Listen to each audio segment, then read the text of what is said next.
Chapter 10. Spring ends and play begins. The 1st of June. The Kings are off to the seashore tomorrow, and I'm free. 3 months' vacation. How I shall enjoy it, exclaimed Meg. Aunt March went today too, said Joe. I was afraid she'd ask me to go with her. What shall you do all vacation? Asked Amy. I'm going to rest and play to my heart's content, replied Meg. Joe said, I'm going to read in the old apple tree. Let's not do any lessons for a while, Beth. Let's play all the time and rest, proposed Amy. Well, I will if Mother doesn't mind. I want to learn some new songs, admitted Beth. May we, Mother? Asked Meg. Mrs. March sat sewing in the corner. You may try your experiment for a week and see how you like it. I think by Saturday night you will find that all play and no work is as bad as all work and no play. They began by lounging for the rest of the day. Next morning, Meg did not appear till 10 o'clock. The room seemed lonely and untidy. Joe had not filled the vases. Beth had not dusted, and Amy's books lay scattered about. Nothing was neat and pleasant but Marmy's corner. Joe spent the morning on the river with Laurie and the afternoon reading up in the apple tree. Beth went to her music. Amy sat down to draw another honeysuckle. She got caught in a rain shower and came home dripping. Meg went shopping in the afternoon. At tea time they met to discuss their day.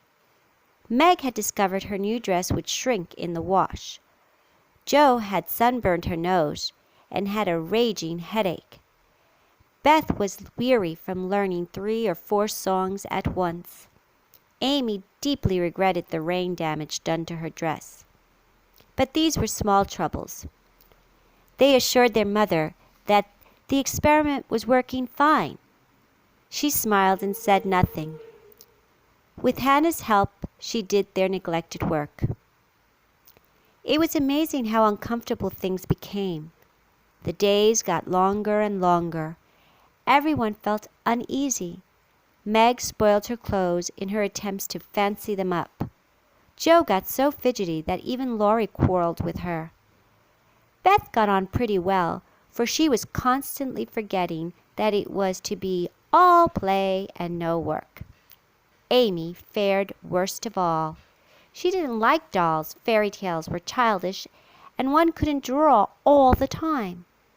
By Friday night, each was glad the week was nearly done. Hoping to help them learn their lessons more deeply, Mrs. March gave Hannah a vacation. She wanted the girls to enjoy the full effect of the experiment. When they got up Saturday morning, there was no fire in the kitchen and no breakfast in the dining room. Their mother was nowhere to be seen. Mercy on us! What has happened? Cried Joe. Mother says she is going to stay quietly in her room all day, said Meg, coming downstairs. She says it has been a hard week for her. We must take care of ourselves. It was an immense relief to have a little work. There was plenty of food in the pantry. While Beth and Amy set the table, Meg made breakfast. Joe took up a tray up to their mother. The boiled tea was very bitter, the omelet scorched, and the biscuits tough, but Mrs. March received them with thanks.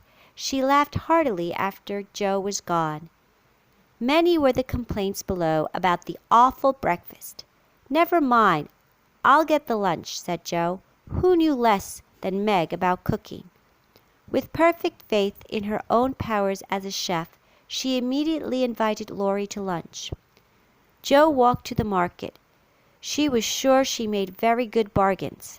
She bought a very young lobster, some very old asparagus, and 2 boxes of unripe strawberries. Mrs. March went out after peeping here and there to see how matters went. A strange sense of helplessness fell upon the girls as the gray bonnet vanished round the corner. Words cannot describe Joe's attempt at cooking. She boiled the asparagus until the tops fell apart. The bread burned black. She hammered and poked the little lobster and hid the small bits of meat in lettuce leaves. The potatoes were not done. "It's terrible to spend your whole morning for nothing," thought Joe. She rang the bell half an hour later than usual. One thing after another was tasted and left on the plates. Amy giggled, and Meg looked distressed. Laurie talked and laughed to give a cheerful tone to the scene. Joe's one strong point was the fruit. She knew she had sugared it well, and had a pitcher of rich cream to eat with it. She glanced at Laurie. There was a slight pucker around his mouth. Amy took a heaping spoonful, choked, hid her face in her napkin, and left the table quickly. "Oh, what is it?" exclaimed Joe. "Salt instead of sugar, and the cream is sour," replied Meg. Joe uttered a groan and fell back in her chair. She was on the verge of crying when she met Laurie's eyes, which looked merry. The comical side of the affair suddenly struck her, and she laughed till tears ran down her cheeks. The unfortunate lunch ended happily with bread and butter, olives, and fun. As twilight fell, the girls gathered on the porch, where the June roses were budding beautifully. Each groaned inside as she sat down, as if tired or troubled. "Are you pleased with your experiment, girls?" Marmee asked, as Beth nestled up to her. They each turned toward Mother with brightening faces, as flowers turn toward the sun. "Not me," cried Joe decidedly. "Nor I," echoed the others. "You think that it is better to have a few duties and live a little for others, do you?" "Lounging doesn't pay," observed Joe. "I'm tired of it." "Work is wholesome," Marmee said. "It keeps us from mischief, is good for health and spirits, and gives us a sense of independence." "We'll work like busy bees. See if we don't," said Joe. "I'll learn cooking, and my next dinner party will be a success." "I'll make a set of shirts for Father.